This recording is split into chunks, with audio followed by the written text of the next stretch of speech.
Greg Abbott is selling this private school voucher scam by calling it school choice. But it's not school choice. It's the school's choice, because private schools can deny admission to any kid for any reason they want. So how is it choice when the private school has all the power?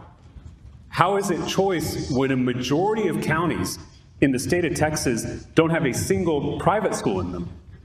How is it choice when private schools don't have to provide transportation or special education services? And how is it choice when the voucher doesn't even cover the full cost at most private schools in Texas? If you gave my former students on the west side of San Antonio a $10,000 voucher, there's still no way they could afford a $20,000 a year private school. But here's the catch.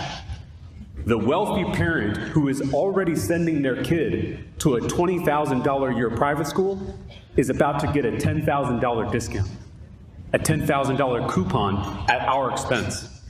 Vouchers are welfare for the wealthy. And by taking money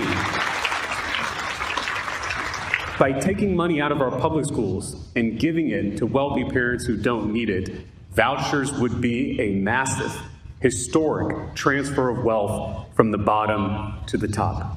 And the last thing I'll say, there are a lot of self-proclaimed Christians pushing these voucher scams. I can't think of anything more unchristian than stealing from the poor to give to the rich.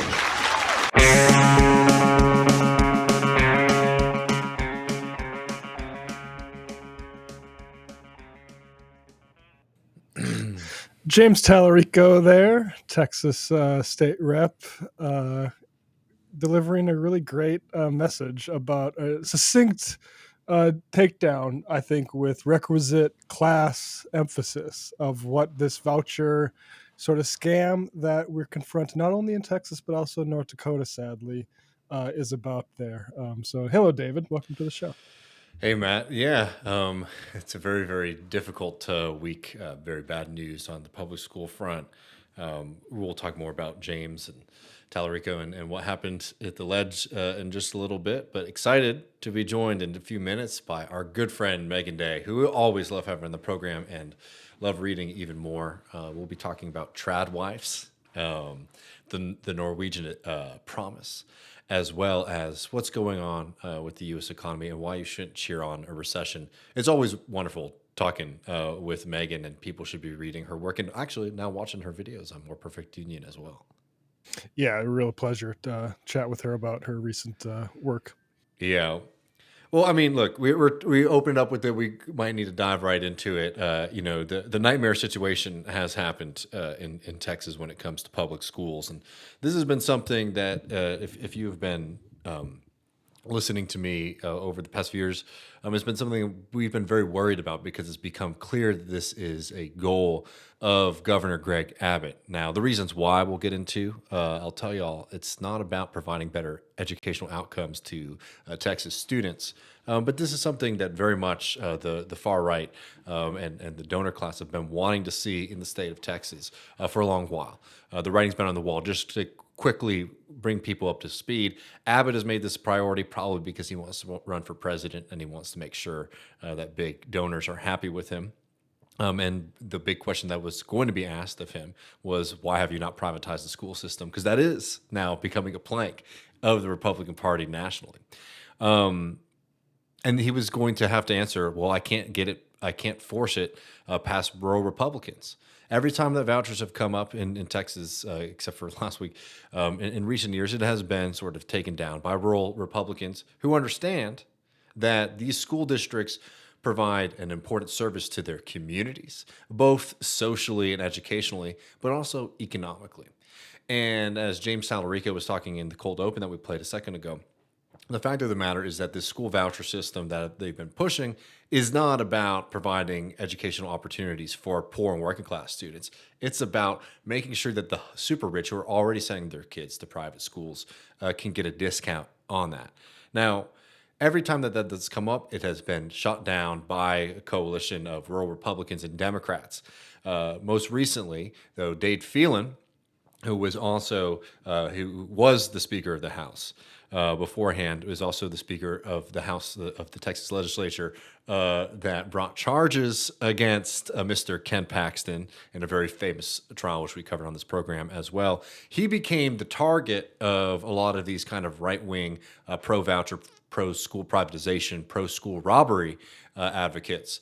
And they put a lot of money into unseating him, which they failed, by the way, but they were able to unseat a whole host of Republicans in the state of Texas, incumbents, and replacing them with more pro-school robbery, pro-school privatization advocates in the Republican Party. So they came into this legislative session with the votes. There's a big fight about who's going to be the speaker. And there was a more conservative, more far-right candidate that was sort of brought up first. And then they brought on, the Republicans also ran a character named Dustin Burrows. I know a lot of people don't follow Texas politics as closely as I do, but just to give you all an understanding, Burrows is the guy who wrote the quote-unquote Death Star bill, something that I've covered on this program and written about a lot in Jacobin, which is a bill that basically tries to undermine local democracy in the state of Texas and prevent cities like Austin, cities like San Antonio and Houston from being able to pass their own laws, right? This is no friend of moderation of the Democratic Party or anything like that. And yet, unfortunately, you had a non-insignificant number of Democrats actively supporting him in the speaker's race to sort of fend off the far-right candidate. You see how well that worked out. There's been a lot of questions about whether or not they were going to be able to pass this bill because of what's happened in the past when it comes to Republicans, particularly rural Republicans, getting calls from their constituents that they don't want to harm their public school system. But no, as of last week, they were able to pass the vouchers in the House, which has already passed through the Senate. It's not officially been signed into law yet, but it looks like the writing's on the wall. Lieutenant Governor Dan Patrick has said that he will, that he thinks that the Senate should just accept the bill that came through the House, meaning that for all intents and purposes, it is very much likely going to be going to Greg Abbott's desk. And we could get into some of the ways that he sort of put his thumb on the scale here. But that is where the state of the play is right now. Yeah, I mean, I don't know if we want to stick on Texas before we get to North Dakota. I mean, you had this exchange from Jeffrey Barry, who sort of told why he was, I guess, forced to. Let's put this up really quick. So this is really one of the things that I think is really important to note about the school choice thing is that this is not grassroots or an organic demand in the state of Texas. So this election, by the way, when Abbott and all of these like school privatization advocates started running insurgent candidates against incumbent Republicans, do you know what those ads were about, Matt? They weren't about school choice. They were all about the border and how so-and-so is weak on the border. Now, again, that was a completely fabricated thing. I just can't imagine. It is, you are divorced from reality when you're talking about Texas Republicans at this point being quote-unquote weak on the border. But that's what they ran on. Those were the kind of campaigns that they ran. And it had very little to do, nothing to do with school vouchers. So again, because this is something that's not popular with Texans. When you poll Texans, overwhelmingly, they are uninterested in the school voucher scam. It was something that's very contentious in Republican districts, in the first place. And what's so worrying about this is, one, the damage that this is going to do to education in Texas, the damage that this is going to do to children in Texas, because there's no oversight here. Right? There's no oversight for all this talk of like protecting your kids and stuff that we're getting from the right.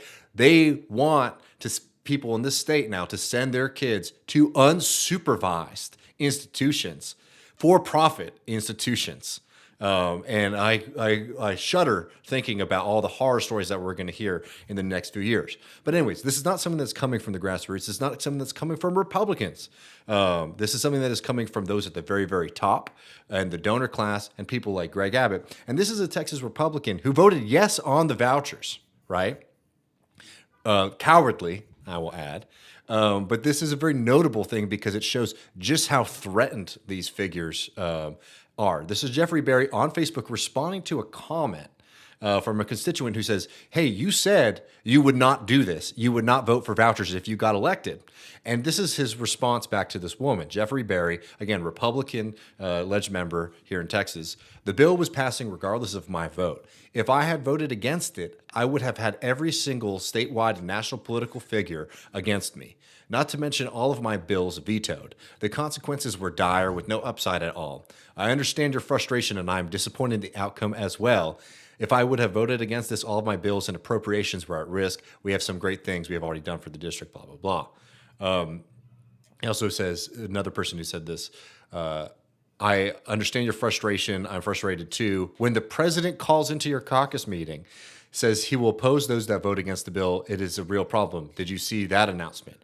Which, yes, Donald Trump called into the caucus meeting in the legislature and basically said as much that, like, we will destroy you if you vote against this. And this is something... you were telling me, like, when you first read me last week what he said about that, I'm like, is he being dramatic, or like what does he mean? He's gonna all your stuff's gonna get vetoed, but that's actually that's actually a real threat. No, this has happened. So this is something that I've reported in multiple places about Greg Abbott. And Greg Abbott is somebody who will veto bills out of spite.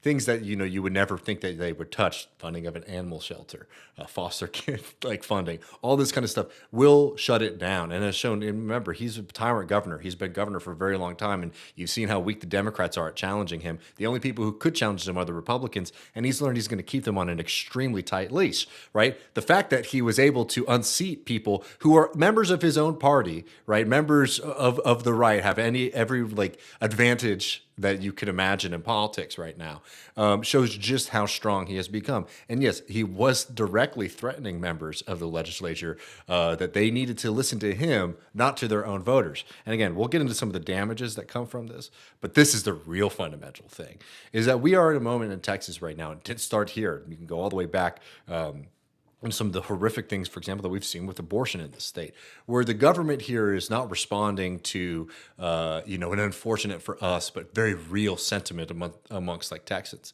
No, the government here is completely doing the bidding of the super rich, of far right ideologues, and a very, very small minority of the state. Now, we have like drama to get into too from the thing, but if there's anything else that you wanted to add, go.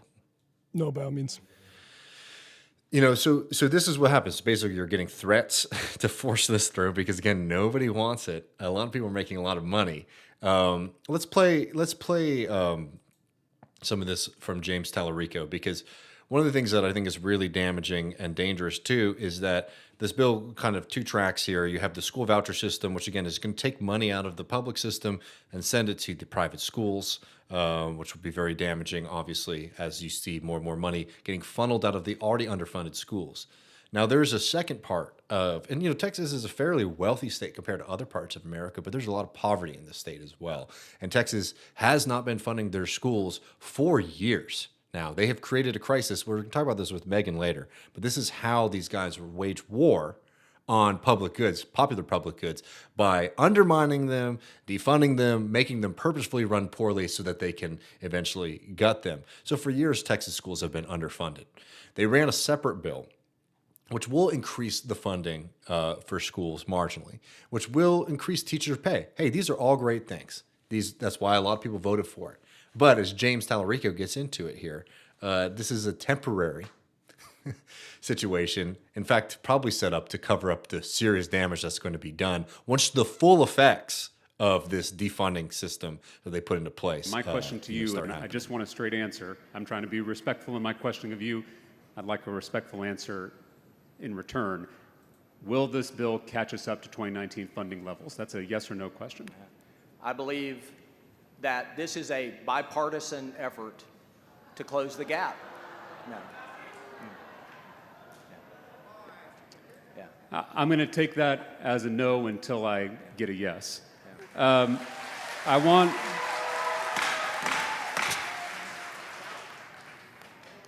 The gallery will refrain from making these remarks or outbursts during the debate.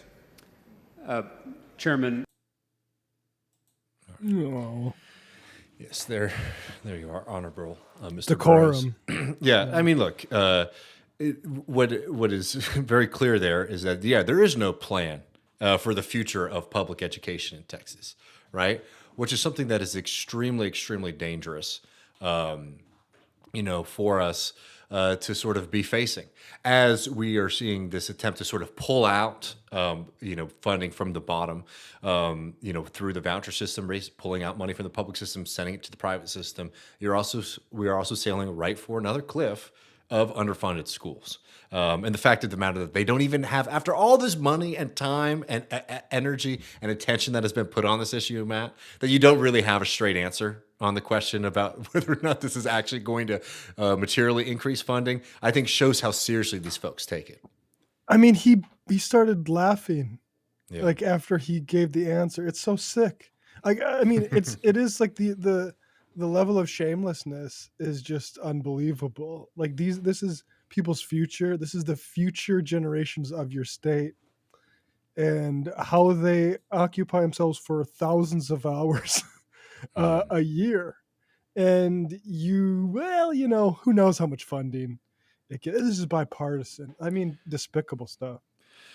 Exactly. And I mean, shall we get into some of the reasons why this is happening before we get into some of the paid figures who've been pushing it? Yeah. So look, I know everybody likes to talk about this stuff with Texas because for some reason Texas has become a completely mystified place in most people's minds. Yeah. There are folks like Tim Dunn, the billionaire, who definitely are trying to push a kind of crazy Christian nationalist view. I'm not saying to not take that threat seriously. But what frustrates me so much is when people don't realize that Texas is also a place to make a lot of fucking money. And this is not just, now kids are going to be, having more religious education because we're pulling them out. So look, that's part of it for some folks. But the fact of the matter is that Texas is one of the largest states by population in the country.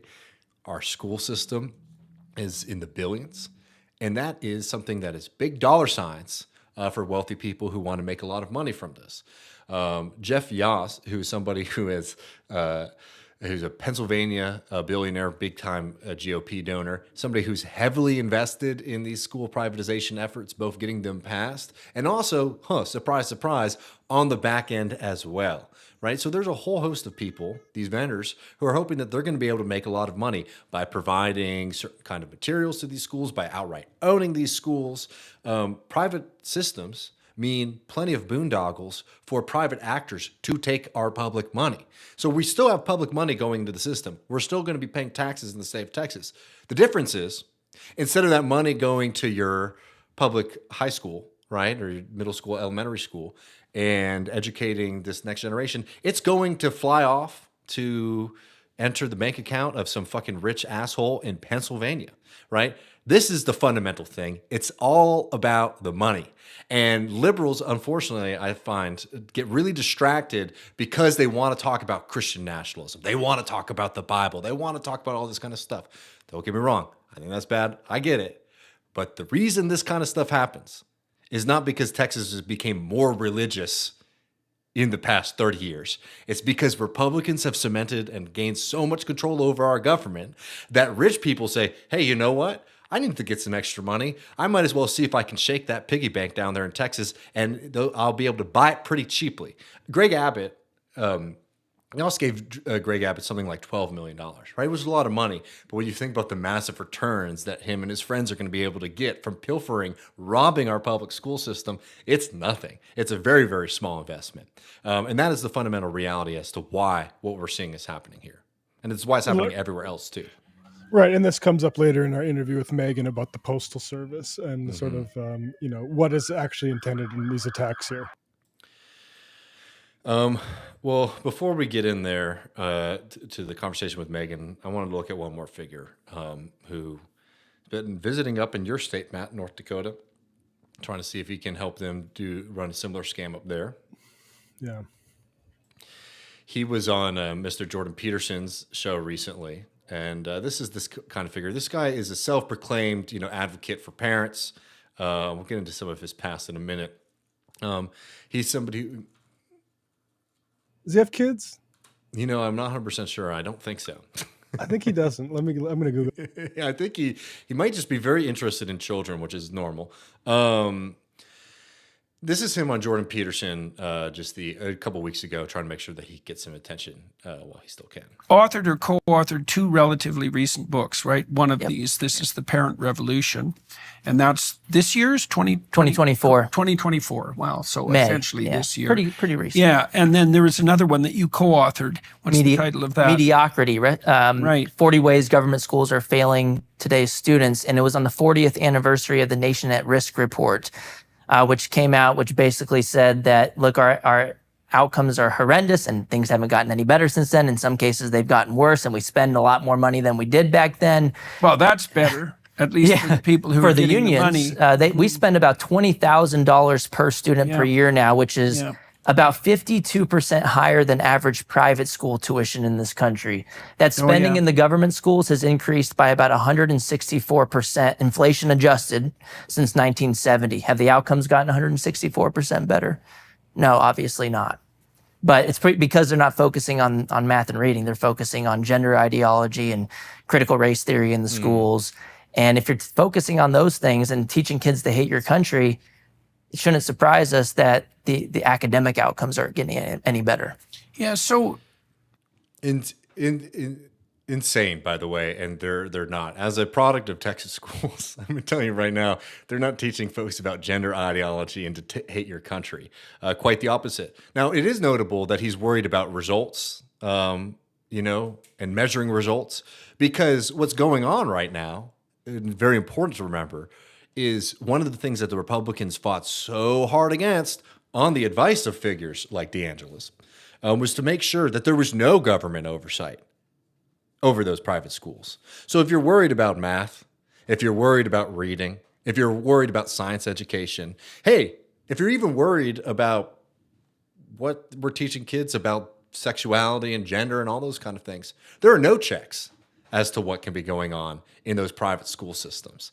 There are checks in our public school systems, right? So it's rich for these people to talk about fucking accountability here, when what they're trying to do is they're trying to take public money out of the public system so that it can go to these unaccountable figures.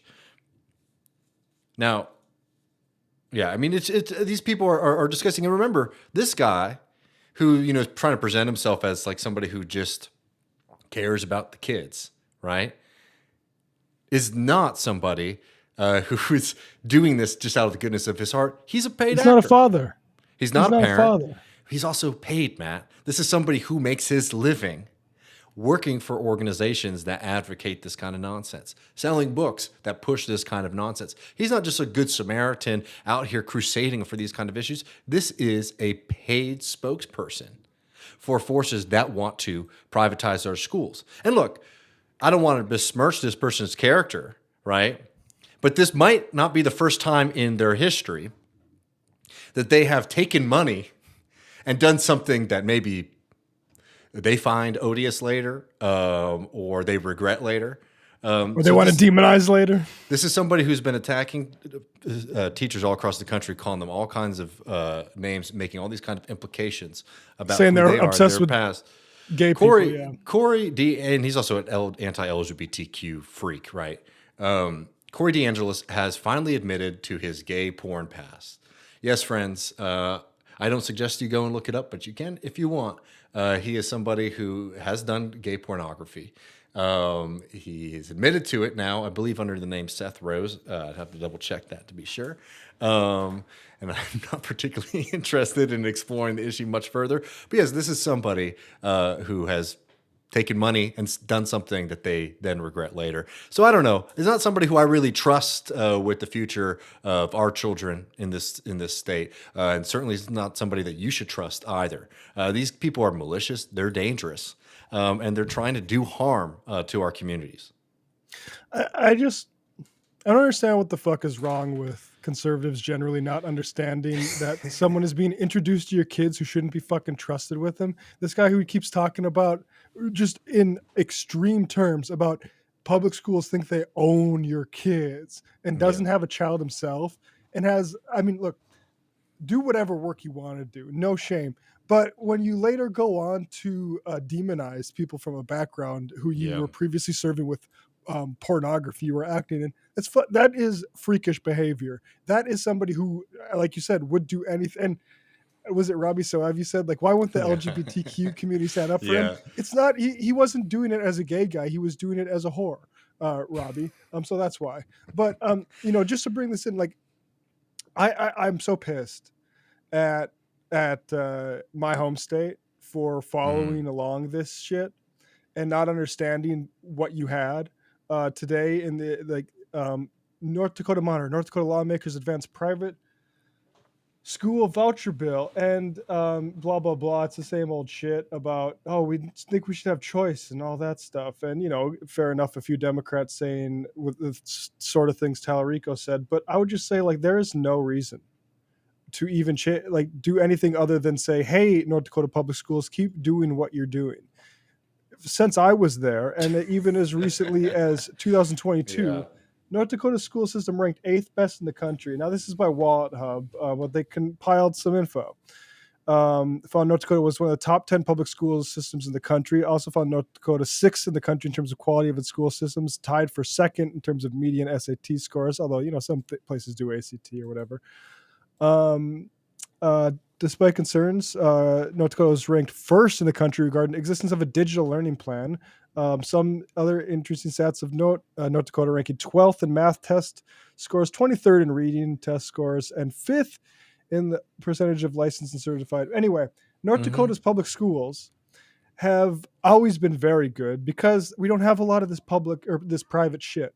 If you want to go to private school, typically it meant Catholic schools, or you went to Minnesota for a private school. I'm displeased to know that there is private schools cropping up in Fargo. And of course, because that's the type of community that's going to be catered to by this sort of thing. It's rich parents in suburbs who were going to send their kids to private schools anyway, and now they can just do it for cheaper based on tax money you pay in for. And again, North Dakota has like Canadian levels of income mobility, which is to say better than America's. And it's in part because of this. And introducing all of this stuff is just going to make that worse. Yeah, I mean, it's evil. It's lazy. I can't imagine that it's particularly popular with North Dakotans either. I think what this really shows beyond like just the issue of like school funding, right, which is a big issue. What a lot of this kind of stuff shows is that we have governments that do not represent our interests. And I don't think that people really reckon with just how severe this is. I mean, this is just, a polling. I'll just read these out for folks because it might be a little hard for people to read. Large bipartisan majority opposes vouchers. This is in Texas, obviously. Voters ready to punish lawmakers who vote for them. A huge survey that went out to, Republicans and to Democrats and to independents found that only 29% of Texans support school vouchers, 65% oppose. And that's across the board. 95% of Democrats oppose vouchers, 72% of independents, and 42% of Republicans. So what we're seeing right now is a very, very small minority of the population pushing things that are widely unpopular. It seems like they're going to be able to get away with it because they have the money. The opposition party in this state has just been completely decimated my entire life. And what is desperately needed more than anything is for people in this state and all across the country to get organized, get united, because they're going to continue to ram this kind of shit down our throats until we figure out how to fight back. And if y'all think that you're sitting somewhere safe and you don't have to worry about that, I have bad news for you. Democrat states have also been pushing these kind of voucher scams because they are open to these same kind of perverse incentives that we have in Republican-run states, which is most politicians aren't interested in everyday people and what's best for them. They are interested in their own personal political career and also their own financial career. And you've seen plenty of blue cities push voucher nonsense, or private school nonsense, charter school nonsense. And I'll tell you all right now that Mr. Donald Trump and his friends are very, very keen on seeing how much they can get away with in the next 4 years, because they are going to pilfer and plunder and rob as much as they can from the public as possible. And this Texas voucher scheme is just another part of a larger trend that way. Yeah, absolutely. Well, we got a lot more on that with Miss Meagan Day, who we love speaking to. We have links to all of Meagan's pieces below. Special note that people should be reading that Tradwife's piece. I believe it's the Norwegian route away from Tradwife hell, or something like that. Is beneath. I was happy Meagan wanted to stick around and talk to us about that. Me too. Yeah. I was worried I was going to get cut, so I was really happy for that. So, folks, enjoy our conversation with Meagan Day.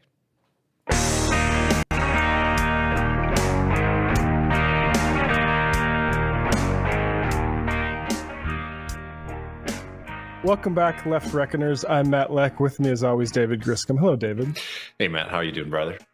I'm doing very well, and we are very pleased to be joined by Meagan Day, an associate editor and a writer at Jacobin, co-author of Bigger Than Bernie, How We Go from the Sanders Campaign to Democratic Socialism. Meagan, thanks so much for joining us today. It's good to see you guys. It's good to see you, and it was good to see you working with a More Perfect Union. And we'll get to the subject of your video here, but just talk about your partnership with More Perfect Union, what you sort of emphasized there, and before we get to the Doge video that you did with them. Well, More Perfect Union and I had started working together a couple of years ago, but it's heated up a little bit this year. This year, I'm actually I'm doing some one-off videos for More Perfect Union, and I'm also doing a collaboration between the Economic Hardship Reporting Project and More Perfect Union. As for the subject matter, I mean, all of the places that I work for, blessedly, have like a pretty similar scope. So class war in the United States of America is the basic remit. And yeah, I've been having a lot of fun making videos because, I've been writing articles for many years, and this is a super fun medium to get into. Yeah, David and I love to read our articles, but we all know that video is king these days. So let's talk about your Doge argument. What, for folks who have heard Doge, we're kind of a ways into it now, but what is the sort of primer on what Doge is and what it's sort of projected to be, maybe by credulous press? I mean, it's pretty well trodden ground, so I won't go into too much detail. I will say simply that for the uninitiated, Doge is a task force that is given the responsibility to look into government agencies for fraud and waste and to recommend ways to cut that fraud and waste. What it actually is a wrecking ball. And I don't even think that they are trying to hide that. I actually think that they're pretty proud of that, or even perhaps to use the metaphor that they prefer, it's a chainsaw, and has been responsible for a lot of the mass firings that we've seen and for an enormous amount of dysfunction in the federal government, all under, I guess, the rationale of cutting fraud and waste in the government.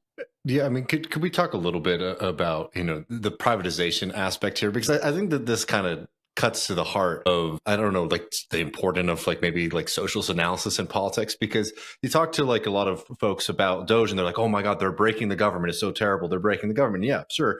But there's also a lot of business opportunities here that I think a lot of folks are missing, right?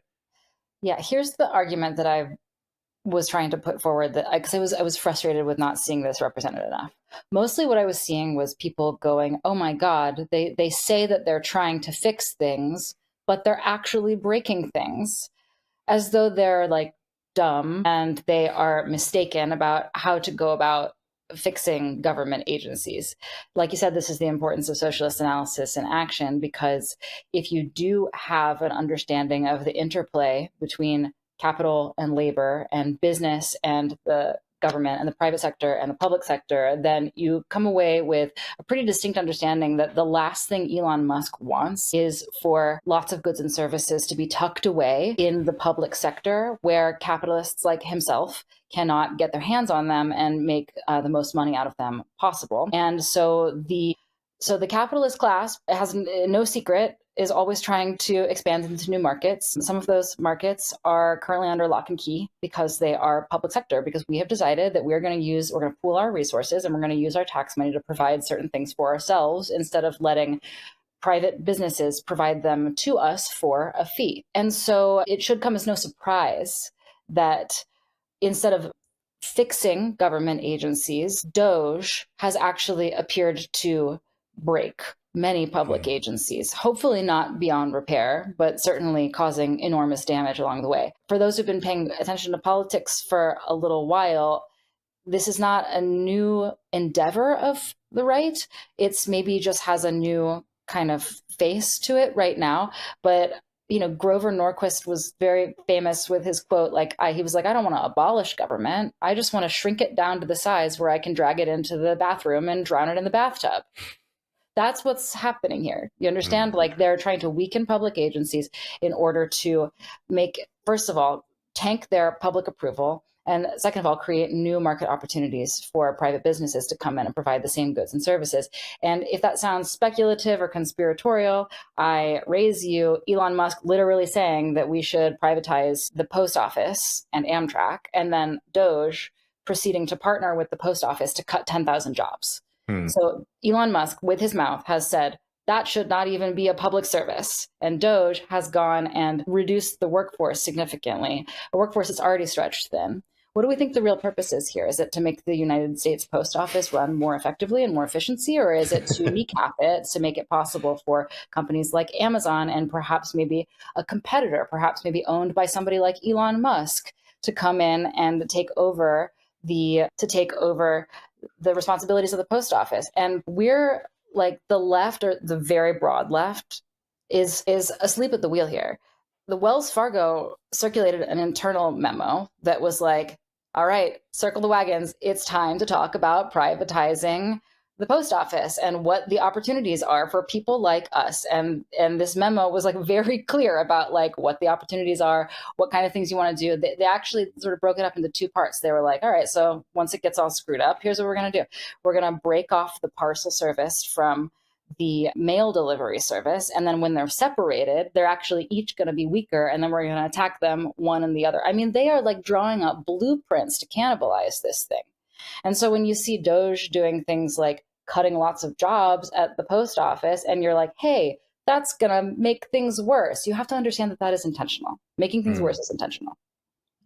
There's a tweet by Branko Milanovic, an economist. He said, I asked my liberal friends of a certain age, why is it that you loved it when the young, good-looking reformers cut the government to size and privatized everything in Eastern Europe, and you do not seem to like it now? And that does seem like if we had just a better understanding of the world and the type of policies that have been inflicted onto other governments, we might not be so confused about what's happening here.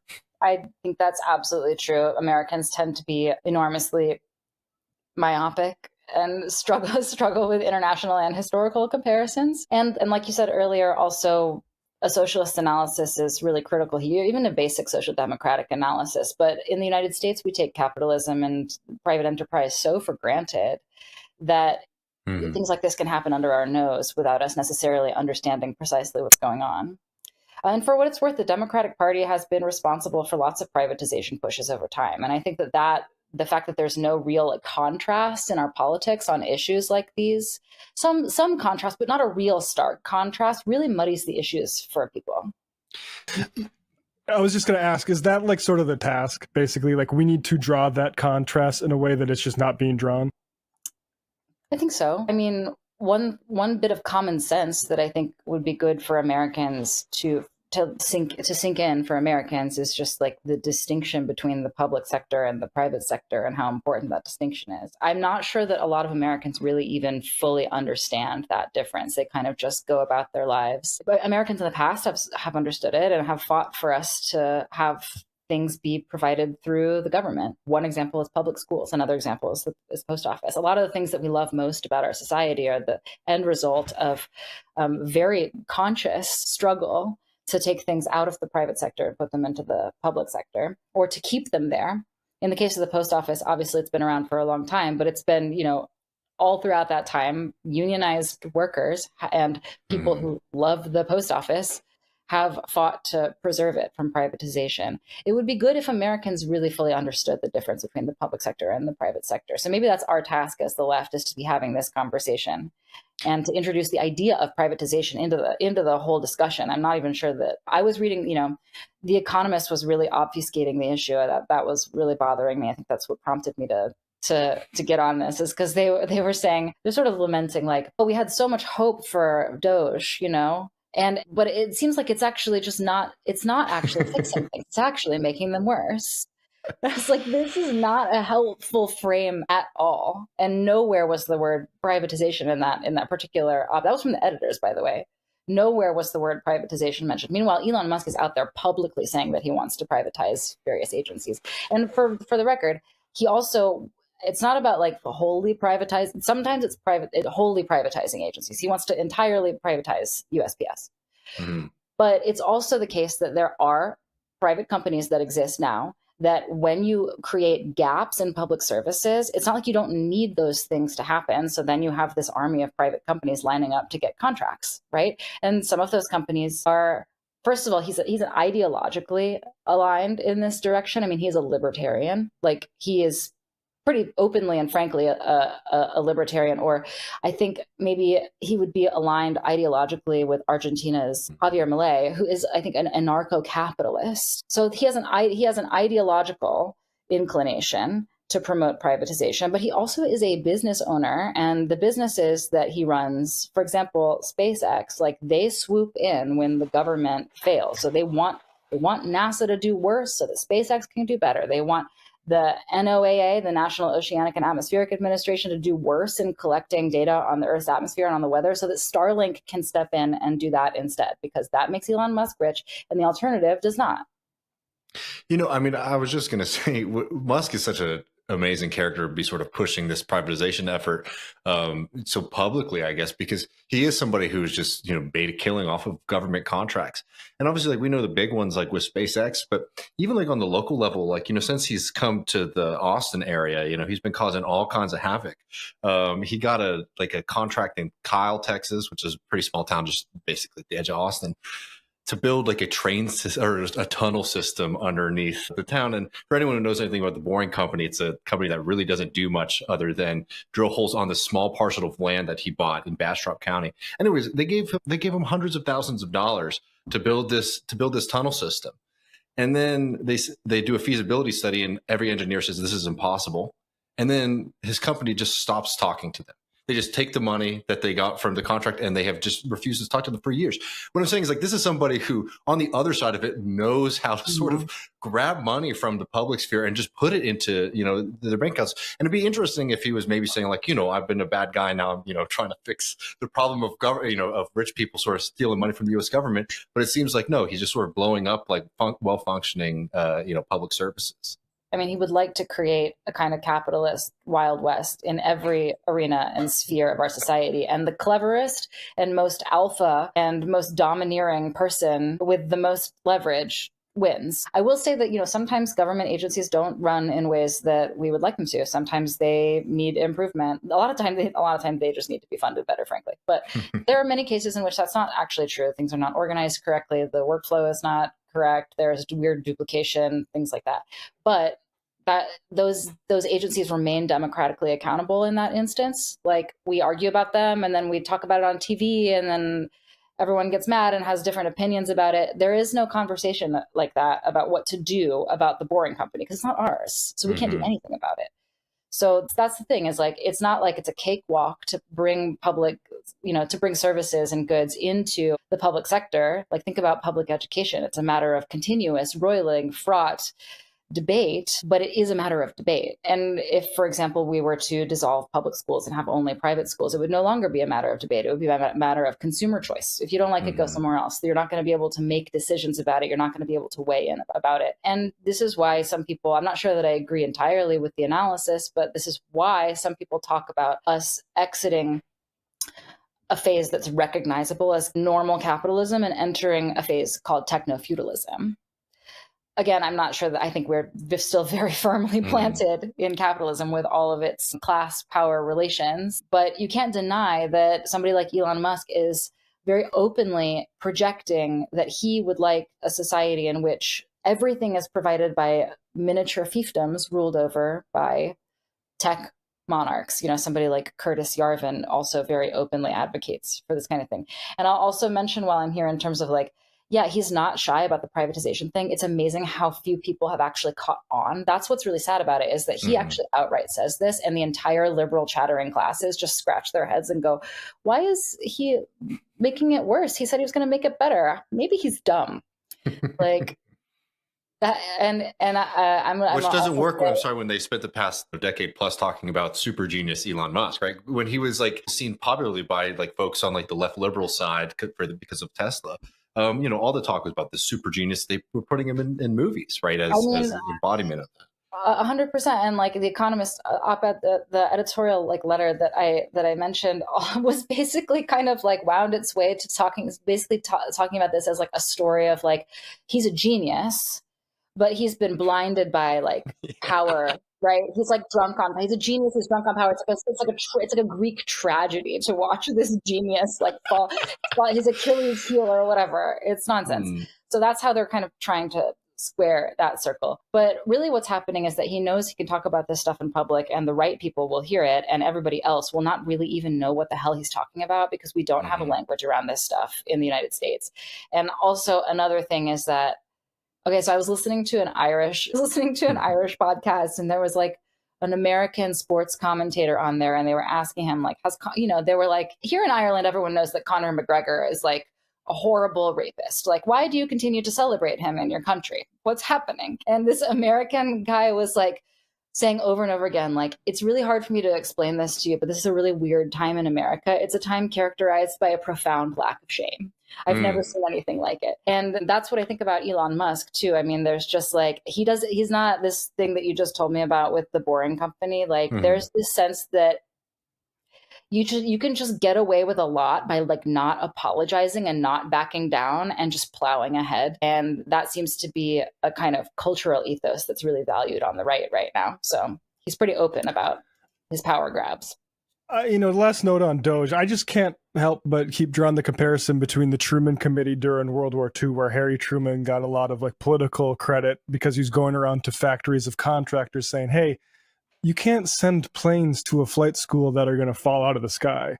And we basically put one of those people, a contractor, in charge of the investigation into all the fraud, as if the people who receive benefits are the people who do fraud.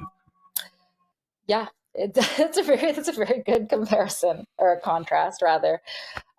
It's a really, like, I agree with this American sports commentator. It is a very weird time in the United States. It's actually a very sad time. And it's for that reason. It seems like even in the 50s, look, I'm not going to glorify the 1940s, 1950s US, but I actually think that because of the Russian Revolution, because of the American Communist Party and Socialist Party, and because of the labor movement's gains in the United States in the 30s and the 40s, there were alternative ideas swirling around that even people who fiercely disagreed with them understood to some extent, and they shaped the conversation in a way that they just don't right now. I mean, our ideas are really missing from the culture. Weirdly, actually, I was going to say our language, but our language is all over the culture. It's being used by the right. They are calling everything Marxist that isn't Marxist. They're calling everything socialist that isn't socialist. These words are swirling around, but they don't actually refer to our politics. Like, for example, our opposition to privatization. That's not what people mean when they say like Marxist or socialist. They mean like, I don't know, being like a woke SJW or something. Absolutely. And your two most recent pieces on Jacobin, Don't Cheer Recession, and Yesterday Trump Learned That Capital is in Charge. Now, we are 20 days out from Liberation Day, where Trump announced a whole bunch of tariffs and later backtracked on a lot of them for a while, except China, which he increased. And, that somewhat calmed things down on the capital markets side of things for a little bit, although I think China saying, hey, telling their partners, if you work out a deal with America behind our back, we're not just going to accept that. So I don't think we're out of the woods here in general. What are you thinking about this whole, I mean, we just, I guess, discussed the public sector, the private sector, what's going on with the world economy right now? I'm not going to make predictions as to whether or not things are going to nosedive even further or stabilize, because I don't know. And I actually think that the people who are tasked with doing that predicting also don't know. So people vastly more equipped to answer that question than me, I also don't really trust. I honestly think we just got to wait and see. The article that I wrote was trying to intervene in a slightly different way, which was to say that, again, a lot of my articles are basically looking at the shape of liberal discourse and trying to like inject our perspective into the mix. So I was getting irritated that liberals were like basically hoping for a Trump recession to discredit and disgrace Donald Trump and restore liberal political power, which, for what it's worth, in the short term, it's not implausible. Like, that arguably is what happened with Joe Biden and the economy under Biden and the victory that Trump just won. It is true that in the short term, political parties, when they screw up or when something bad happens to the economy under their watch, even if it wasn't necessarily their fault, so to speak, the other party tends to benefit from that. Okay. But what we want to do is redraw the political lines outside of like pure partisan politics, because we all know that, what's that quote? It's like, I'm sure this is a famous quote, and I frankly don't remember where it comes from, but like, there's Republicans that obviously are the Republicans, and then Democrats have been described as the second most enthusiastic party of capital. Mm-hmm. And so if we're just talking in terms of American partisan politics, we have a very constrained spectrum. So instead, we should be encouraging people to think in terms of capital and labor and the relationships between the two. And history does not indicate that, broadly speaking, recessions turn out well for the working class, meaning like we're kind of hoping, a lot of times leftists kind of also hope that capitalism will finally like disgrace itself in public. Mm-hmm. But tragically, that's not the issue. I think actually the issue is not necessarily that people don't understand that this system is like screwing them. The issue is who has political power. And typically capitalists come out of recessions better off than workers do. They take a hit momentarily. They regroup in ways that make them stronger for the coming period. This is even true of our favorite story to this effect on the left, which is that in the Great Depression, coming out of the Great Depression, we got the New Deal. I love that story too. I think it's great. It's heartening. It's something that we remind ourselves to tell us that better times may be ahead, and that people really did organize and take advantage of that moment. But the fact of the matter is that was only half of the calculus. The other half of the calculus was that capitalists and capital realized that the system was unstable and in danger, and they were willing to make compromises with labor to stabilize the system, and they were incredibly effective at that, and that has preserved the system all the way throughout the entire 20th century. And so the reason I was writing this article it was called "Don't Cheer a Recession." My point being that, well, for one thing, we just don't know which way it's going to break. Secondly, there are lots of historical examples indicating that it doesn't break really in our favor. An even clearer example would be the recessions of the late 1970s and early 90s, which literally just paved the way for the institutionalization of neoliberalism and the smashing of labor unions and the dismantling of the new left and its political projects. And frankly, we've been on the back foot ever since. And the recessions then were a really big part of that. I don't think that we should hope that capitalism shows its ass this time, because that's not really how it works. And the other thing is that since we don't really know if a recession is going to be like in our favor or not in our favor, we also have to consider the fact that real people bear the brunt of recessions and depressions. And so it's probably good for the left to just be like hoping and publicly projecting that we want people to not suffer economically, because all else failing, we can point to that consistency. And I think that's a good thing to have in our back pocket. Well, Meagan, I highly suggest people read this piece, because I think that the historical arguments that you lay out, make a lot of sense. And I think, this kind of idea that not just recessions, but sometimes with crisis that you see amongst like leftists, right, who will say like, things are going to get really bad, and then poof, revolution happens. I think is one very fairly there's historical problems with it, but there's also kind of just like theoretical issues with it as well, because it kind of turns like political agency away from like an organized working class, for example, or like an agent of history, and it's just sort of like, bad events happen, and then out of the wreckage, like new things come out. And you can look throughout American history, global history and see, as you know in your piece, like the opposite. And, I think even looking at like the New Deal example, like, okay, we have Depression and then New Deal.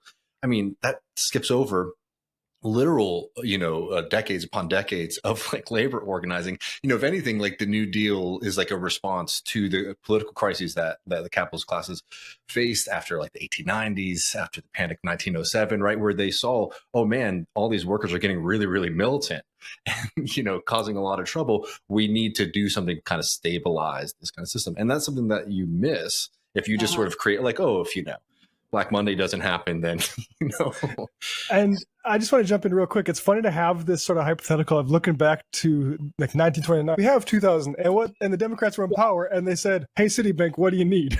Yeah, where's our New Deal? Like it didn't happen this time. And actually, it's interesting to think about why did it happen last time. Why did it happen? I shouldn't say last time, because there have been other dips between. But let's just compare 2008 and 1929. New Deal as a result. Full introduction of characteristics of techno-feudalism as a result, tragically, of our most recent experiment with economic recession. So yeah, where's our New Deal? And the thing is that you can't just make people mad. Like, mad is not enough to tip the scales. The working class has to be mad and strong, not just mad.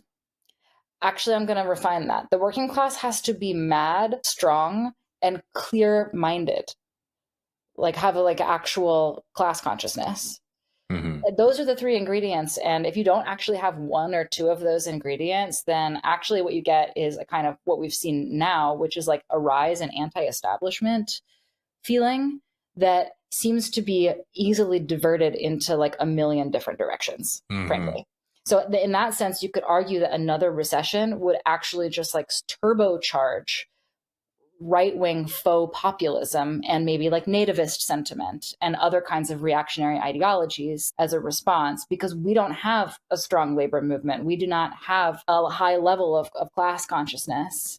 How do we get those? I don't know. That's the hard work, but I'm not going to say a recession. Like, I don't think a recession is just going to give us those characteristics. So I wouldn't cheer for one. And if it happens, of course, we'll do our best to make the most of the circumstances that we found ourselves in, like we always do. And I'll just say, like, we're really set up bad by the current leadership of the Democratic Party. Where, look, I think Trump saying we're going to do this tariff stuff to bring back jobs, I think he is full of complete garbage and like absolutely 0% even sincerity to that sort of thing. But it doesn't help when the Democrats are like Hakeem Jeffries being like, okay, now's our chance to show all of our donors how we're the free trade guys. Like, it's just, we're not set up. And, maybe you bring this into your hardship and stuff too, because like this party just spent the last year before the election saying, actually, the economy is so good if you look at the markets compared to the G7 to win this election. And now all of a sudden they're egg price aficionados. Yeah, the Democratic Party leadership doesn't set us up well, usually. And this is another just kind of constant in this regard. Yes, positioning themselves as the free trade guys is utterly ridiculous. And not having an answer, if people are like, okay, I don't even know if tariffs is a good idea to bring back jobs, but how are you going to bring back jobs? And the Democrats are like, oh God, why do you even care about that? Like, you guys are like obsessed. That literally feels like what it's I met and interacted with a person who struck me as someone who consumed a lot of ordinary Democrat media and was otherwise kind of like not super politically developed. And her reflection on 2024, Trump's victory, was that it was really sad that so many people like voted for their pocketbook over like caring about like their neighbors and caring about their fellow man. And that is a absolutely losing set of terms and conditions for the Democratic Party. The Democratic Party is actively responsible for fostering that kind of dichotomy in our political discourse. The idea that like they get the economy and we get morals. No. But first of all, the left is predicated on the idea that we get economy and morals because like our morality extends to and actually is like in many ways chiefly concerned with matters of the economy and inequality and exploitation and things of this nature. The Democrats are just simply ceding this territory to the right and then scolding people, I guess, for not like choosing love. But also it's wild that like a big part of your political pitch is like you're going to have to sacrifice a lot, right? Like, to do the right thing is going to be really, really painful. I'll also just say, if you're going to be we're the good guys, it might cost you, but we're the good guys. Don't be funding a genocide at the same time. Yeah, that's a good 100%. point. I guess what I'm saying is that, like, I think that there actually is room for the left to make our pitch, which is that we can have a strong economy, we can have a democratic economy, we can have a fair economy, we can have all of those things. And that is not only going to be consistent with our social progressive values, but it's going to be an extension of our social progressive values. So we got the whole package, baby. Instead of letting them divide things up. And then I guess the Democrats basically they're saying, like, they're giving off the impression that they think that it's kind of craven and self-centered to care about things like the price of eggs or jobs or the pocketbook, that it's like materialistic or something like that. This is the worst possible strategic mistake that you could ever make in politics, frankly, period, is to cede economy to the other party. Yeah, I think so. Well, Meagan, is there anything else? People can follow you over I thought at you guys were Meagan. going to ask me about Tradwives. Okay, let's do it. Let's do Tradwives. You give your pitch on this whole Tradwife thing. I recently saw I recently saw what's her name, Megan Kelly and Matt Walsh have been having a big fight over this. Megan Kelly says, wanting me to be a Tradwife is bad, and Matt Walsh is like, it's good. So I'm curious, do you have a third way on this? I think I saw a little bit of that too. I think I saw one of these like Christian fundamentalists who was a co-author of Project 2025, like said some really insane shit to Megan Kelly on Twitter about how like women need to learn to be like quiet and humble of heart and spirit, or else like they're going to find that no men want them and they're going to shrivel up and die spinsters or whatever. I'm paraphrasing, but that was the vibe for sure. It's interesting to see those schisms happen in the Republican Party. I don't think that is a majority belief of the Republican base. I think that, again, to talk about shamelessness, I think this is a moment in which people who believe shit like that are feeling very entitled to open their mouths. And I'm thinking and hoping that it's going to come back to bite them in the ass. It's actually kind of similar to like 2020. There were some people who, and I mean, broadly, you understand that we on the left were like very enthusiastic about the prospect of, raising our voices against the murder of unarmed Black people, et cetera. But there were some people who said some entirely psychotic shit at that moment because it seemed like the parameters had shifted, and those things did not age well. And I'm thinking that this is a similar moment for people on the right. I think that there are some people on the right who are like, noticing that we have more of a reactionary gender ideology vibe going on right now and are like, okay, cool, let me interject my secret thoughts that I've been harboring for years, which is that like women shouldn't work outside of the home. And people are like, whoa. And other people are like, hell yeah, based. But I just don't think it's going to age well. This is out of step with what Americans actually believe and think. First of all, you have to, very few families can actually function on a single income anyway. So people's ideologies are going to shift around the necessities of life, and most women need to work to survive. And so the idea that they should stay home and raise babies, as attractive as that might be to some people, it's not really on offer. So then making that a matter of morality. Actually, this is an interesting moment when I feel like the right is maybe stepping into like the big pile of morality horse shit in a way that's not going to work out well for them. So the reason that you guys were asking about Tradwives to begin with is because I wrote this piece called The Norwegian Route Out of Tradwife Hell. And I will just summarize that very briefly as my attempt to say that we're going to have to strategize. Yes, there is a rise in reactionary gender ideology. By that, I actually don't mean something that's related to the transgender issue. I literally mean like just like gender role stuff. Like men are like this and women are like this. A good man is like this, a good woman is like that.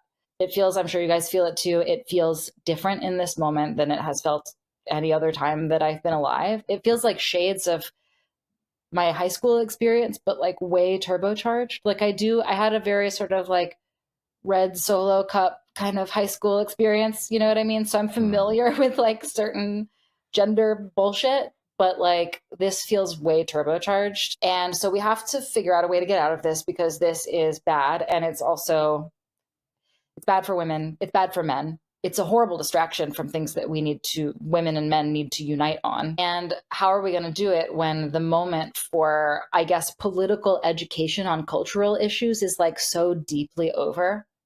Like now is not the time to be engaging in a sort of like civilizational project where you basically tell people like, now be civilized. Actually, the huge portion of the population thinks it's based to contradict all of the progressive social wisdom accumulated over the last 40 or 50 years of social movements. So we're going to have to figure out some other strategy to get ourselves out of this hole that we're in. And to that end, I think that we should look at international examples where people have made great strides in changing ideas about gender roles in a relatively short period of time. And then I sort of surfaced this example from Norway, where they had this parental leave policy that both men and women could take, but men weren't taking it because men still felt that, you know, raising children is women's work. And it was just like a cultural thing. And it was tied into all kinds of other ideas that are frankly more insidious than that one. The idea that women should raise children is related to the idea that women, the gender pay gap and the motherhood penalty that surface in women's wages limit their career and earning prospects over the course of their life, and et cetera, et cetera. And so they actually convened something called a committee on men's role in the 1980s to address this. And they deliberated for like 5 years. And instead of coming up with, I don't know, like a public service announcement campaign to tell men to go be fathers, which would have not worked and been bad, they decided that they were going to actually create something called the pappaperm. The pappapermission is what it's called in Norwegian, the pappaperm for short, which is a non-transferable paternity leave that fathers have to take as the primary parent, and they'll get paid like 100% of their wages to stay home with their kid, but their wife has to be back at work or at school or wherever she was before. And it made zero economic sense to not take this. Why would you not take this? Because your child is too young, right, to not have a caregiver. So if they're not taking this free leave for themselves, then they're going to have to pay, either their wife's going to have to stay home, so they're going to lose that income, or they're going to have to pay for a babysitter or daycare or whatever. So it made no economic sense to not take it. And so obviously men in Norway were like, okay, I guess I'm taking this thing. And it went from like only, I don't know, I'm going to get the numbers wrong, but it was like only 5% of men were taking paternity leave, up to today, it's like 90 something percent. Wow. To the point, and this was over the course of like 10 years. And actually, even in the first 5 years, it had leapt up to like 75%. And there was a researcher who was interviewed. There's a really great book called Another World is Possible by Natasha Hakimi Zapata. If you guys have Natasha Hakimi Zapata, if you haven't talked to her, you should. And she uses this example. And she spoke to a researcher who studied this, and the researcher said that she had struggled to find interview subjects among men who didn't take the pappaperm to explain their reasoning. And she speculated that it was because they were ashamed to come forward, because literally they had flipped the script from it being like girly and like embarrassing to stay home with your child to it being like really weird and shameful to not stay home with your child. And they did that in like 10 years. And they did it with social policy, with pro-social, social democratic policy. So my proposal in this piece is basically like, look, we should look to Norway. Obviously, we're not in any kind of position to pass anything like that now. But as we regroup and as we figure out what we want to do to stem the tide of weird reactionary cultural ideas, like the things that are flourishing now in this environment, and promote ideas that we care about, like gender equality, right? We should look to these kinds of models. You can actually implement good pro-social policy that doesn't punish anybody or scold anybody and just economically incentivizes people to, I don't know, do nice things like become like fathers who know how to take have a good family life. Yeah, it's exactly. really wonderful. Yeah, exactly. I mean, I think the people should definitely read the piece. It's really interesting. And, I just add to that, like, I think that you're totally right that a lot of this kind of like Tradwife, like super reaction, and, we might have to even pull apart the Tradwife because there's like the Tradwife, like influencer, and then like the kind of reactionary gender role stuff, but they're swimming in the same pool. But, there's a part of it that I think, there's a lot of people who do, aspire to have like children and a family and all this kind of happy life. But I think because, and so I think that the right is definitely stepping in it with saying the kind of stuff that they're saying. But I think the only reason that something like Tradwife influencers like are probably popular is because people sort of do want to see some kind of option like that in their life. And because a lot of people, I feel like, think that the future is going to get worse, right? That what's next is worse. The only way you can imagine that is unfortunately by looking backwards. So that's why I really highly suggest people read your piece, because it gives you something to say, oh, we say, oh, we couldn't pass this in America. Well, that helps us envision a world and what we need to do to maybe pass something like that here. I mean, Norway is not perfect, right? But they have incredible work-life balance. They have the closest thing that you can see in the real world now to the feminist ideal of what's called a dual earner, dual caregiver society, which is to say that both parents work a moderate amount, enough to make a living, and also spend a lot of time caring for their families, an adequate amount of time caring for their families, and then report really high satisfaction with their work-life balance. Like, that should be the ideal. And we need to be promoting a kind of future vision of relaxation and domestic bliss. Right now, you're completely right that people want relaxation and domestic bliss, and they literally only feel that they can look to the past for an example of what that looks like. And for what it's worth, the past was not a time of relaxation and domestic bliss. It was a time of like intense spousal dependence and highly abusive marital and financial arrangements that women and children bore the brunt of. And many traumatized people came out of that time and continue to traumatize us all in politics today. So I agree with all of this. I also wanted to say that I think that as far as Tradwife influencers being popular among like normie American women, I think that like, I get it. I mean, I don't really lesbian and it doesn't really scan for me, but what I get is as follows. Like, I've seen some hashtag soft life content that seems like a gateway to the Tradwife stuff. And that appeals to me. Like, if the options are like hustle and grind and then still not ever make it and then die, or like soft life and relaxation, it's like, look, I mean, you can't really win me over with the kind of like 50s pinup stuff, but like I've been known to enjoy a video of like a woman like on a hammock drinking a green juice or whatever. Like, who doesn't want that? I'm like, hell yeah, let's do it. And so I think that if the two options being presented to women are hustle, grind, and die, or your husband works for you and you get to like, decorate cupcakes with sprinkles with your children, obviously the latter is vastly more desirable for a lot of women. And so we really do need to be promoting another option. I like the idea of looking to the Scandinavian countries. They rank really highly in the gender equality index. That's like one of them. There are several other indices like this, and they measure everything from like, social satisfaction, family satisfaction, economic prospects, health, etc. And women there do not report being as boxed out of family life, like too exhausted to participate in family life, nor do they report feeling as just exhausted by work in general. I'd like to again, they're not perfect, but in terms of proposing a future to look forward to that involves more relaxation, I really think that's a political project that we need to attend to. Yeah. Well, I mean, where do those Norwegian men rank on the doing drop shipping side hustles and crypto scams? I mean, betas, all of them. Have you seen them? They have their little baby Bjorns with the kids in the front. Come on.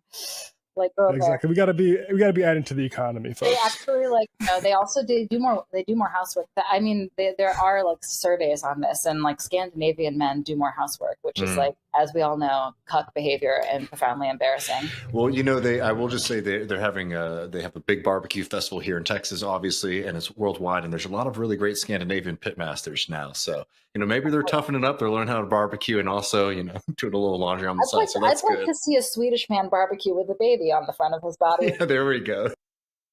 It'd be a masterful feat. Yeah. So yeah, read that article. Actually, if I could recommend one of my articles for people to read coming out of this, please read the Norwegian route out of Tradwife hell, because I feel like I put my finger on something there. This is my crusade.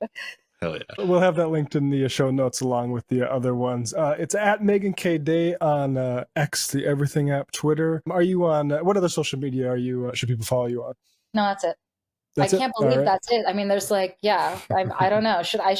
Everyone's jumping ship. Are you guys on Blue Sky? Are you guys doing that? I am on Blue Sky. David is less. David is, he's loyal. I'm trying to get off of all of these, frankly, at this point. That's true. Yeah. But I will it's kind say- of hard doing what we do to completely, Everyone's on Instagram. Blue Sky drives traffic. So that's what I will say about that. Really, that's interesting. I mean, I saw some event that they're planning called "What Was Twitter," and I was like, "Whoa, yeah." I don't look at it except for I make myself at this point. So you can find me on Twitter, and I will make myself post my articles. So that's a good place to go find links to them. But I won't be engaging the way that I used to. Those days are over. Those days are behind us. Well, thank you so much, Meagan, thanks so much. Thanks, guys.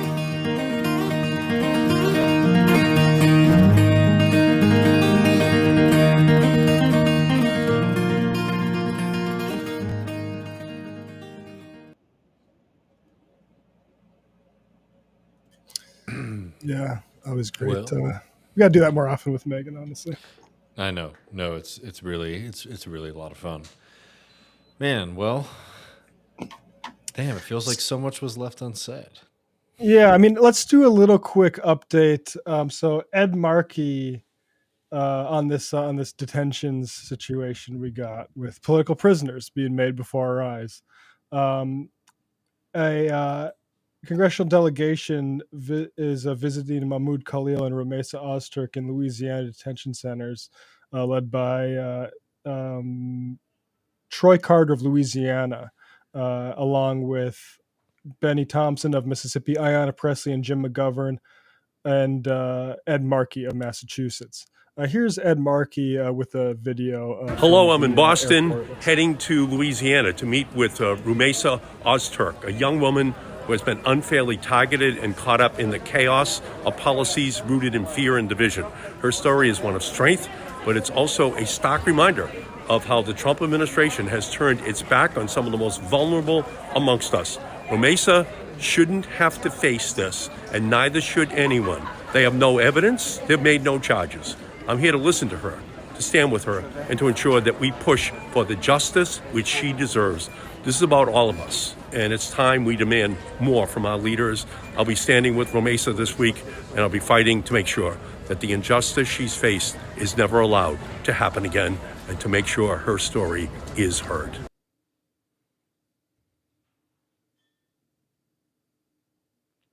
So that's good. It's Peter Welch, Senator of Vermont, went up to meet with Mohsen Madawi and got a long statement from Madawi talking about how he was preparing for the citizenship exam and talking about the Bill of Rights in a way that he understands it way more deeply than most Americans at this point, frankly. It was Van Hollen who originally went down to El Salvador and got the picture with Kilmar Abrego Garcia that Bukele had staged with drinks with cherries in them. Margaritas, yeah. Sick, disgusting. But I mean, shows that they're worried. They're worried about what happens when people see what it is that they're doing, and it's why these things are actually very important for senators and Congress people to engage with. And we've had a little bit of a grim show today, but I do think that's an important point, which is we had the simulation of what standing up to MAGA fascism was with Cory Booker, and the record-setting speech. He was up there for so long. Okay. Yeah. And everyone was pretty excited because everyone was just waiting for something to get excited by. Mm-hmm. Mm-hmm. This is genuinely something. Now, it needs to go a lot further, frankly. The awareness of how this machinery was built and how it actually needs to be confronted the next time you do have power so that this genuinely cannot happen again. Because the truth is, there's lots of people being detained. We hear about Kilmar Abrego Garcia in part because his wife is going public trying to save his life, in part because he's a union member and we have union presidents out there saying we need to get our brother back and all those things. There are people that may have just as sympathetic a case as some of these that we hear about, but they don't want their cases publicized for fear of retribution, because none of these people, even the ones that have gotten meetings with these representatives and Congress people, are out of the woods yet. None of them are released from the detention centers yet. And but again, like, yes, I do agree 100% that it is something. And to see them actually react and this has a momentum that, I mean, it really needs to be encouraged. Mm-hmm. Yeah, I think that that's exactly right. And, I just add that sometimes I understand it's easy to kind of get cynical about these things, but as we said a second ago, like, it does really matter. And I think, this kind of tendency to sort of have to say a bunch of words before saying something like, hey, that's a good thing for a senator to do, kind of can distract us from the fundamental point here, that this is exactly the kind of thing that needs to happen. Yeah, and I also want to mention Mahmoud Khalil was detained when his wife was pregnant. Well, his wife has given birth, and I've retweeted here. I'll show it so people can look it up. Jake Offenhartz has the emails from Mahmoud Khalil's request here. Emails below show Mahmoud Khalil's request for a temporary release to attend the birth of his first child, and the denial 32 minutes later by ICE Field Director Melissa B. Harper. So, it is interesting. Biden on the way out, doing the commuting the sentence. What did he do for Peltier? Anyways, Yeah, got him commuted out. the sentence. Yeah, commuting the sentence. We are seeing a new league of political prisoners constructed in front of our eyes. And you read anything from these folks, whether it's Khalil, any statement you can get, that there's been a few released from him now that are incredibly profound. And I find it hard with how severe thing and like a crisis at this moment. Like, we're used to looking back at things like Letter from a Birmingham Jail, from the coziness of history that has glorified that guy already. I can't imagine what it was like when he was actually fucking in jail. Mm-hmm. And, that's where we're at right now. Hated.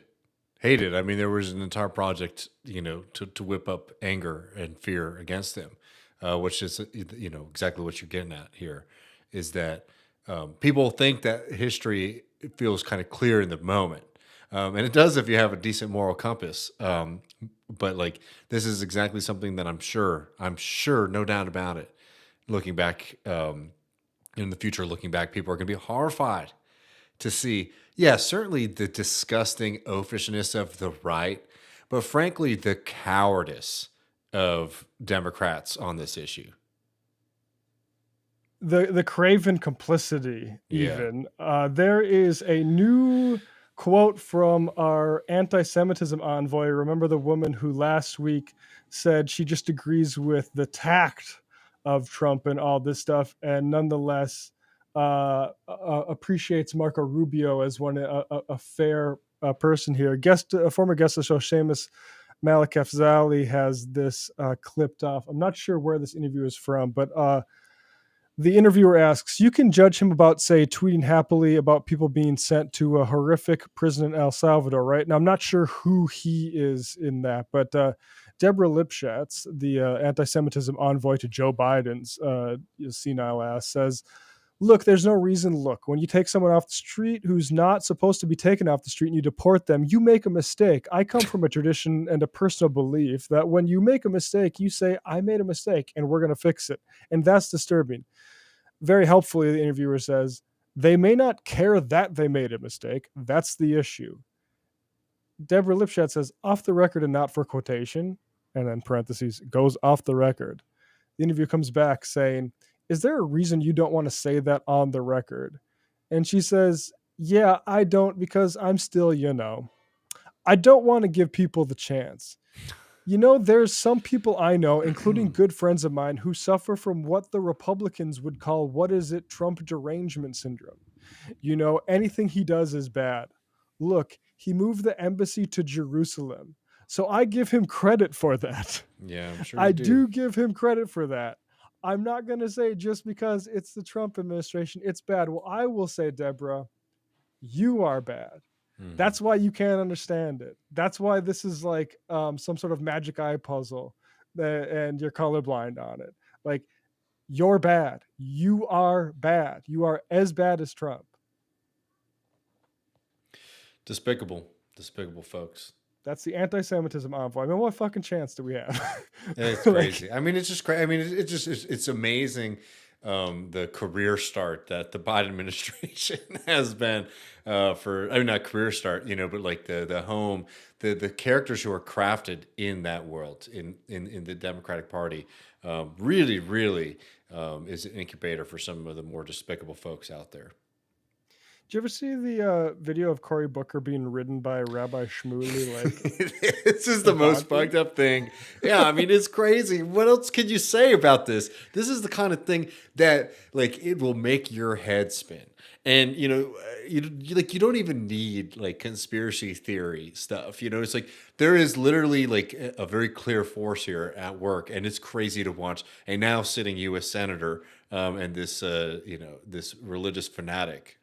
That is a senator, and this is when he was in college, right? This is the point. He's at Yale. How best to describe? So tight end at Yale.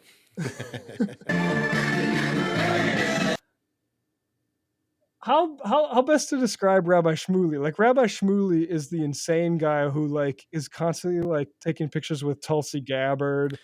He's like the politician's favorite. He was like the politician's favorite performative Zionist. I mean, he's a very strange guy. I mean, like, look, first and foremost, he supports like the slaughtering of women and children in Gaza. That's like the most fucked up, disgusting thing about him.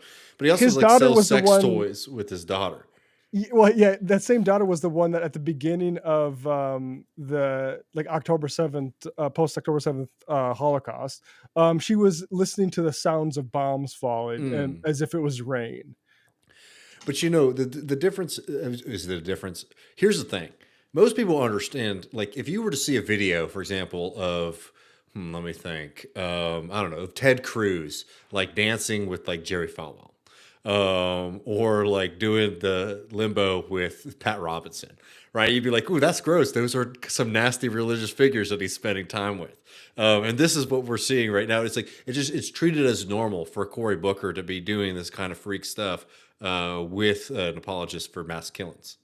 Obama went to a church by a guy with the preacher Jeremiah Wright, I think his name, who said like "Goddamn America" and had some pretty was upset about like slavery. Yeah. By the way, before we get out of here, we're going a little bit long, but did you see this kneecap band thing? Hassan was on stage. If you could explain to me, all I know is that we have a great connection with them. So I'd never heard of. Look, this is. I don't listen to new music. I have a running playlist, and literally every other song is Kendrick Lamar, and then I force myself to go put other songs. I don't listen to new music, but I do dig Kneecap. I did go and put some of their songs on. I'm kind of partial to. I don't even want to know what to describe it, but like there's a band called Future of the Left that's more of a rock type band, but I can be, especially when it comes from the other side of the Atlantic, I think music's just better there. But anyway, I'd never heard of them, but Hassan went to Coachella with them. And actually you can look it up. They did a video with the very good boy, Jeremy Corbyn, a while ago. But anyway, I don't want to play much of the actual Coachella thing, but they asked the very smart Riley Gaines, Riley Gaines, professional victim, about what she thought about this, and it's just a little bit funny. Just kind of. Thing is, look, if Green Day, if Kneecap, just for folks who didn't see the. Okay. For folks who didn't see the controversy, Kneecap put up in large letters, Israel's doing a genocide, and then ultimately like fuck Israel, free Palestine, and people are upset about that. What I think is a perfectly fine message in 2025. Thing is, look, if Green Day, if Kneecap which is a band I've never even heard of, if they want to be for the Palestinian people, then they shouldn't be anti-Israel. They should be anti-Hamas. And to see on stage a large billboard This is like that says professional loser, right? Yes, this is Riley Gaines, who took fifth, who tied for fifth. If there wasn't a trans competitor in her race, she would have still gotten fifth, and she just wouldn't have tied, is my understanding of how that went. But yeah, so, and now she is that for the rest of her life. So I know, but it's so funny how, like, you know, it's pretty lucrative, but eventually you also have to move on from just like anti-trans stuff and now start saying like, yeah, you know, we got to support the killing of the children in Gaza and making sure that more hospitals are bombed and more churches are destroyed. I mean, it really is like, you know, we were talking about this earlier with Megan, and I know this is already going long, but like, I do think that like there is something to be said about like the shamelessness of like the world that we're living in right now. Like there's no reason for this lady to, first of all, be on TV in the first place, but second of all, like we're outside of your expertise. Like your big thing is like being a loser and being really, really mad about it and wanting the entire country, you know, to rewrite the rules of like sports and society to make sure that like you get fifth place outright in a race. You know what I mean? Like, but that's like your thing. And now why are we talking about Gaza here? And of course, it's not that surprising that like the position you take on Gaza is like the most bloody, disgusting position you could take on it. Yeah. How about because why would you not like Israel if you're Palestine? Probably because Israel is stealing your land through war crimes. I don't know. Would be my, I don't know, maybe just that. Palestinian people, then they shouldn't be anti-Israel. They should be anti-Hamas. And to see on stage a large billboard I've never that heard says, a fucking dumbass who is getting paid to speak say that before. Yeah. F Israel. Oh, let's get this clean. Large billboard that says F Israel. Unreal. It's unreal. No, this didn't happen in Nazi Germany in the 1930s. This was in 2025 in America. Beyond staggering. Well, and that's what I wanted to ask you was, how do we combat this with young people? I feel like we can see how it got here, which is the Riley didn't know who the band was. And I'll just say, if I was 25, I would have known who Kneecap was. I'm 36, so I've aged out of having to know about the newest bands. Absolute.